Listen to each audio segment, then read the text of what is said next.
Did Sony just fix one of the PS5's biggest issues? September's just around the corner, so you know what that means. The PS Plus games for that month have leaked. Fans are mad at Ghost of Tsushima, and a ton of games are getting a lot better on the PS5. So we're finally out of the Summer Games drought, and Bungie just had a huge event where they listed out the next few months of Destiny 2, and there's some really cool stuff coming to the game. But most importantly, guys, I finally got the Platinum Trophy for Destiny 2, and I didn't even realize it. I finished a Grandmaster raid over the weekend, and then that Platinum popped, and I was very happy. So that's part of the news today. But yeah, the first thing they revealed is the Witch Queen expansion, which is coming out on February 22nd, 2022. They had to go with that 2/22/22 numbering system, which is weird for Bungie because they're all into sevens, but hey, I think they just want to do something like fun so people will remember it. And I also noticed that the Witch Queen title treatment is the exact same font as the Witch movie, which I think is cool also. I'm not going to bore you guys with the story stuff. I'm just going to tell you what's coming to this expansion because the coolest thing they introduced is a weapon called the Glaive. Now it's a melee weapon. It looks like a giant spear with like a blade at the end of it, and it has like a projectile mode, but the cool thing about it is that even though it's a melee weapon, you use it in first person because in Destiny, if you use a sword or something like that, it goes into third person mode. So I think it's cool that they're trying out new types of weapons. And another cool aspect about it is that you're actually crafting it. You get to pick the perks that go into it, and by using it, it levels up. They were kind of vague on what exactly that means, but I think it's cool that they're doing new stuff other than just relying on random dropped rolls with guns, because that gets super frustrating towards the end of the season when you're grinding out the same stuff you've been doing for like months on end and you're just trying to get one roll of a gun. So the more stuff they add where you get to pick what your weapon is when it drops, the better, in my opinion. They also announced that the next two expansions after the Witch Queen are going to be Lightfall and another one that's called The Final Shape, which I think is a really bad title for an expansion,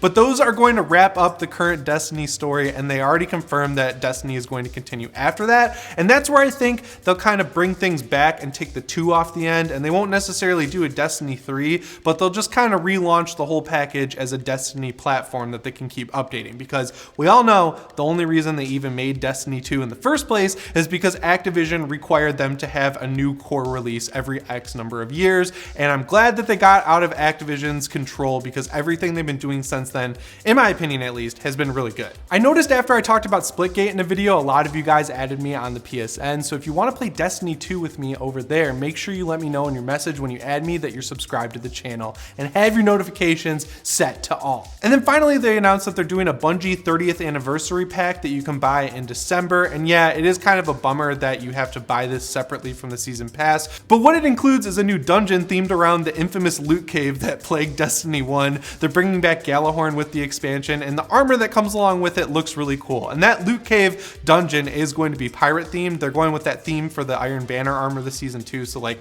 I think they're doing some cool stuff over at Bungie, and I'm just glad that all these years later, Destiny is still going because it's basically my favorite game.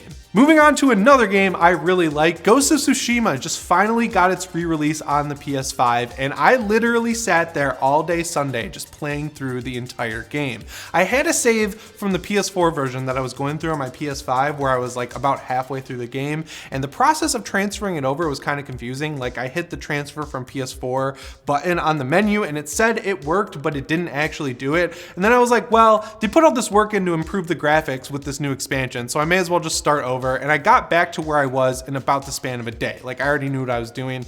Man, this is a really good update for the game. But it seems like fans are kind of upset about this new release because they're trying to tank the review scores of it, which is really annoying because I honestly think it's really good. The biggest issue comes down to people are upset that they have to pay $30 for this new expansion to get all the PS5 upgrades. And I noticed in the comments in the last video that a few of you have gotten PS5s from the links in our description, so make sure you go check there now if you want to get a copy of Ghost of Tsushima to go with your new console. So I guess what the real problem is that if you already own it on PS4, there's no free PS5 upgrade path. You already got the 60 frames per second update, and there was a patch that added in some new quality of life features, but again, if you want those new graphics updates, you have to buy the new Iki expansion, and it is a shorter expansion, right? You gotta pay $30 to get it, but along with that $30, you're also getting all these other improvements, and I can kind of see it both ways, right? Like I understand why people are upset, but I don't think it's a problem that Sony's charging for an expansion for their game, right? They charged when they released the expansion for Horizon Zero Dawn, and if if I remember correctly, that was $20. So for this one, you're getting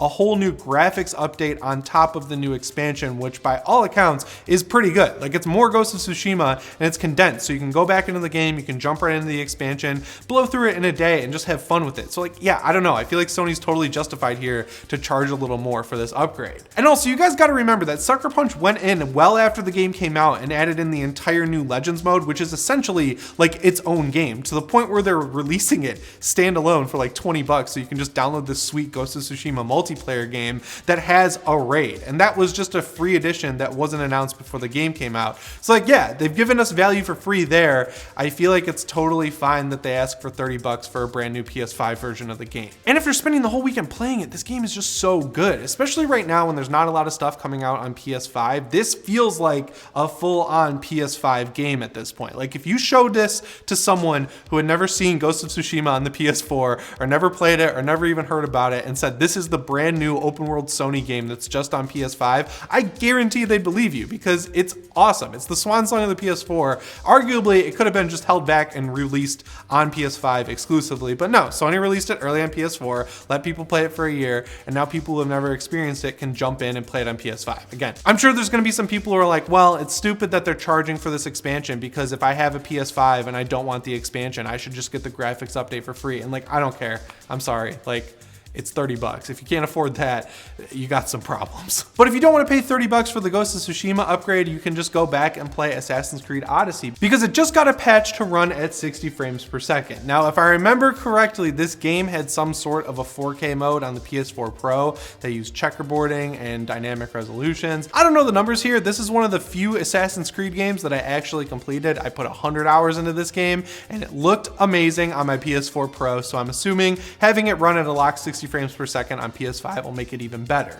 I think it's cool that even though Assassin's Creed Odyssey is like an old Assassin's Creed game at this point, Ubisoft is still going back and fixing it to make it a little bit better for people who want to play it on PS5. And the cool thing about it is that it takes place so early in the Assassin's Creed timeline that it's basically a standalone game. Like, if you play as Cassandra in this game, it's basically a Wonder Woman game. So if you're into Wonder Woman or anything like that and you've never played Assassin's Creed Odyssey, you should definitely check it out. I'm pretty sure it goes on sale for like $5 or $6 all the time too. And like, if you're a cheaper gamer out there and you just want a 100-hour experience that has a ton of great DLC and cool Greek god themed missions and stuff like that, I feel like Assassin's Creed Odyssey is made for you, and it's a good game to showcase your PS5's power. So one of the weirder controversies Sony's had over the past few months is that they shut down their Japan studio and basically turned Team Asobi, the people who made Astro's Playroom, into their whole Japan studio. Now, Japan studio was a little bit different than all of the other Sony studios because they worked with outside developers and kind of helped them to make games bigger and better than they would have been otherwise. So stuff like Demon's Souls and Ico and Shadow of the Colossus, that's all stuff that came out of the Japan studio but wasn't necessarily made there. Now, Sony's decision to shut down this Japan studio was actually like a years in the making thing, because there was an internal culture war at Sony between PlayStation Europe, PlayStation America, and PlayStation Japan. And when the PS4 came out here first, that basically signaled that PlayStation North America had won this internal struggle, and that's why you're seeing so many third-person open-world action games, because they're really in control right now, versus like Nintendo, who's completely controlled by their Japanese element. So yeah, it seemed like for a while Japan studio wasn't making the smartest moves, and Hermen Hulst's whole thing is like making up for those mistakes. Like, he shut down this studio in Manchester because they had 5 years of mismanagement, right? Like, he's making good, smart business moves, and I agree with it, because if this money that's being used on games that aren't going to sell well or won't be very good can be used elsewhere on bigger games, that's obviously what I would prefer to happen. And it seems like that's what's going on, because they just pumped like $200 million into all their first-party studios, to the point where most of them now are working on 2 games at once. So good things are happening at Sony. We're just gonna have to wait for them to finally come out. But going back to games that are getting updates to look and run better on PS5, we have to go back to Spider-Man Remastered real quick, because Insomniac quietly released a patch that added ray tracing to that game. Now, this is another one that upset people when it came out, and I gotta say I was a little upset too, because there's no actual way right now to just buy Spider-Man Remastered. You basically have to buy the whole Ultimate Edition of Spider-Man Miles Morales, and then there's like a bonus you get with it, which is the Spider-Man Remastered game. And then there's the whole thing where they changed Peter Parker. He looks a lot more like Tom Holland. Holland. He looks a lot younger. I also disagree with that change because the Peter Parker from the PS4 game was so good looking, and like I love that game so much that I was just bummed that they went through all this effort to change him. But yeah, it's good that they're going back and adding ray tracing into the game because Spider-Man Remastered, in my opinion, is a lot better than Spider-Man Miles Morales. Like, I like the story of Miles Morales, I like a lot of the gameplay changes, but my Spider-Man is Peter Parker, and I'm glad that the longer, more fully fleshed out game is getting even better. This patch went live over the weekend, so if you have Spider-Man Remastered and you don't see the patch downloaded yet, just hit the options button on the little tile on your PS5 and click check for update and you should be good to go. And the timing for this is perfect because I don't know if you guys know this, Spider-Man is a Halloween game and Halloween's coming up, and I was just thinking about replaying it, so I'm glad that I waited a couple weeks longer so I could get this ray tracing update. And speaking of Halloween, we're quickly approaching the end of August, which means the PS Plus game for the month of September has leaked. So I know I'm not gonna upset anyone when I say that last month was probably one of the worst PS Plus months we've had in a while, which again is fine because all of the months before it for like the past year have been incredible, but I'm glad Sony's getting back on track because it looks like the September game is going to be Tony Hawk's Pro Skater 1 and 2 Remake. This game's been out for about a year at this point, but I'm glad that it's a newer game coming to PS Plus, and it's kind of like the perfect type of free game because it's a cheaper one as well. Like, I remember when this came out, I blew through the entire thing in one weekend because when I was growing up, man, I loved Tony Hawk games so much. I remember when my grandpa took me to the store, got me my PSP. The first game that I got on it was Tony Hawk's Underground 2, which I had already played so much of on the original Xbox, but man, I was excited to just start it over, and it also had a ton of new content. Like, it had this sweet Pro Skater mode where you could go through new levels and remade levels from older Tony Hawk Pro Skater games. It's just such a good franchise, but this remake really just knocked it out of the park. I remember when Tony Hawk Pro Skater 5 came out, I was so bummed because it was such a poorly done release, and it really seemed like Tony Hawk was gonna go to a different publisher and just take the rights to his own game, but he stuck it out with Activision, and what they made was absolutely incredible. But unfortunately, Activision hates money, and they took the team that made this game, Vicarious Visions, and they were like, good job in this, you're gonna go help remake Diablo 2 over at Blizzard, which kind of sucks because, you know, the best outcome here would have been them making this incredible remake of the first two Tony Hawk games and then getting to make a new Tony Hawk game, right? Doesn't that seem like the logical progression? They let the same thing happen with Crash, and Crash 4 turned out great. But anyway, getting back on track, you're gonna be able to get Tony Hawk's Pro Skater 1 and 2 Remake for free, and if you've never played these before, you should definitely check it out. So I'm sure you guys have heard at this point that Sony has like kind of secretly released a new iteration of the PS5 just into the wild unceremoniously. No one really knows what the changes are, but this new version is 300 grams lighter, and you can use your fingers to unscrew the screw that you use for the stand instead of using a flathead screwdriver or a coin. So as for why it's 300 grams lighter, they could have changed anything from the fan to the chassis, but one of the rumored changes is that they might have used a new Wi-Fi adapter in the console. And the reason people think that is that there's a small group of people who have PS5s who have had issues connecting to Wi-Fi with their systems, and apparently the issue comes down to IPv6 connections, and a lot of these people who have this issue just turn that off on their router and it fixed their PS5. But to me, it seems like an issue with the PS5s that they had themselves, like maybe they had faulty Wi-Fi chips in their consoles, because I'm 99% sure that my router system uses this type of technology and my PS5 works just fine.